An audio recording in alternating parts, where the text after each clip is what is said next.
રાજકોટના જાણીતા ડોક્ટર વિરુદ્ધ હાલ ગુનો નોંધી દેવામાં આવ્યો છે અને તપાસ જે છે તે આગળ કરવામાં આવી રહી છે। ડેન્ગ્યુના દર્દીના મોત મામલે 2 ડોક્ટરો વિરુદ્ધ બીએનએસ હેઠળ ફરિયાદ જે છે તે થઈ છે। 28 વર્ષીય યુવાન જય પટેલને ડેન્ગ્યુ થયો હતો અને ત્યારબાદ જય પટેલને સ્કંદ હોસ્પિટલમાં દાખલ કરવામાં આવ્યો હતો અને ત્યાં સારવાર દરમિયાન તેમનું મોત થતા પરિવારજનોએ ગંભીર આરોપ ડોક્ટરો સામે કર્યા હતા।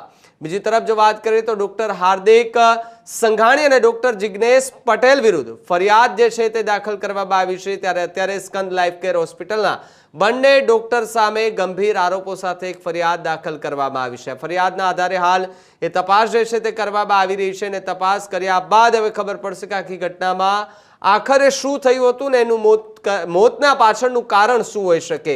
ત્યારે જે પ્રમાણે જે ડોક્ટર છે તેમના પર એ ગંભીર આરોપ છે કે ડોક્ટરે વ્યવસ્થિત સારવાર નહોતી કરી અને સારવાર કરી હોત તો કદાચ જય પટેલ કે જે યુવાન છે ડેન્ગ્યુ જેમને તાવ આવ્યો હતો તે કદાચ એ આજે જીવતો હોત, પરંતુ ડોક્ટરે થોડું પણ ધ્યાન ન દેવા પરના આ પરિવારજનો છે તેમને ગંભીર આરોપો લગાવ્યા છે અને આરોપોને લઈને પોલીસે હાલ બંને ડોક્ટરો સામે બીએનએસની કલમ હેઠળ ગુનો જે છે તે નોંધી અને હવે તપાસ જે છે તે કરવામાં આવી રહી છે, પૂછપરછ કરવામાં આવી રહી છે।